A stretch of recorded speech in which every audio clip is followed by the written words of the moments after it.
on location at the Leopard Lodge up in the Magaliesberg Mountains overlooking Hartbeespoort Dam. Stunning venue and a stunning place to bring what is a great large off-road vehicle. If you take a look, as I said, a big vehicle, there's no doubt, and you look at the front and you can see it is unmistakably a Jeep. Look at that front end and there is no question about it. That's Jeep, and it's been their signature grille for many years. This is the Grand Cherokee, the Summit version, which is the top luxury version available. 885,000 Rand for this vehicle. It puts out 210 kilowatts and 347 Newton meters of torque. So it's certainly got plenty of power, plenty of go in it. Very nice large boot as well, which takes all your luggage. 5-seater only, no 7-seater option available. You can recline the backrests on the back seats as well, 2/3, 1/3, or fold them down if you want. And it also has a very neat little trick over here. You press this button in the boot area, just give it a press, listen, get out the way, and you have your automatic closing boot as well. Let's take a look at the interior of the vehicle. Behind the wheel of the Jeep Cherokee Summit, it's a very comfortable, great place to be. Being an American vehicle, it's a cruiser. It has that slightly softer ride, but great on the open road. I haven't taken it on full off-roading, but certainly on a dirt road or over speed bumps, it is very, very comfortable.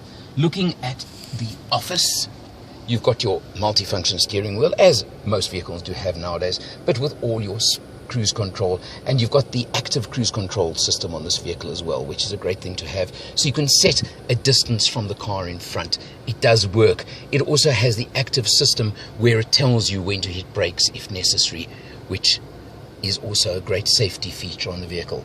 In the center of the dashboard, you've got your computerized readings and controls over here, which are showing that so far I've done 133 kilometers in the vehicle at an average of 12.3 liters per 100, which is not bad for a vehicle of this size and this capability, with, of course, permanent four-wheel drive. And talking permanent four-wheel drive, if you take a look at these controls over here in the center console, you've got a button to press for four-wheel drive, low, as simple as that, or, of course, you've got the multifunction terrain control for sand, automatic, mud, rock, etc. You just turn the knob and it's as simple as that, and that will move you from one mode to another.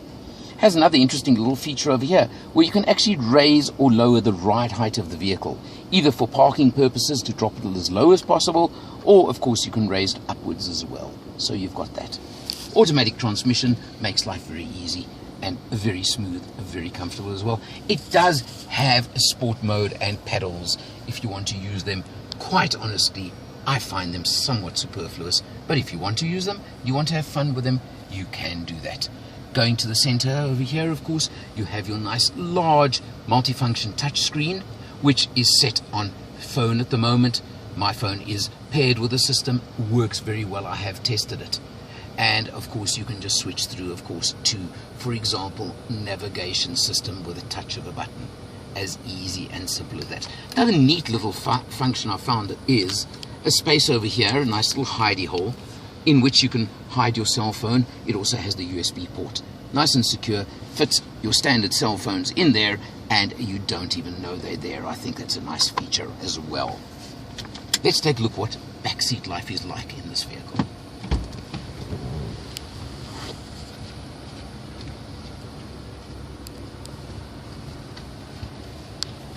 Getting into the backseat, I don't even need to comment on legroom. This is a larger vehicle, so obviously there is tons of space. You can see the backrests are actually at different angles between the two sides of the seat, just to give you an example of how it works.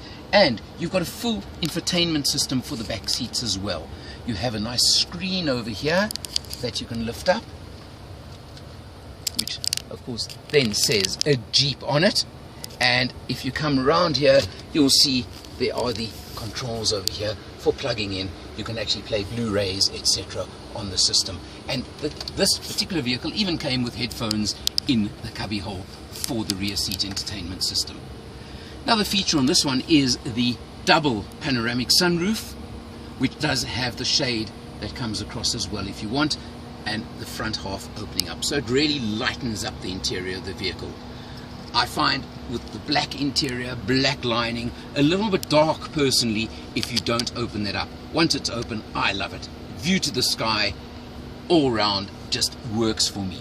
So in summing up, yes, this is a larger vehicle, but it's a vehicle that you buy for traveling, if not hardcore off-roading, which it's very capable of, at least for taking it off the beaten track.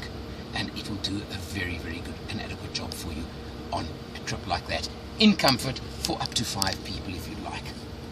Overall, an experience to drive, an absolute pleasure to drive, and in the category that it falls in, certainly a competitor that one would take a look at.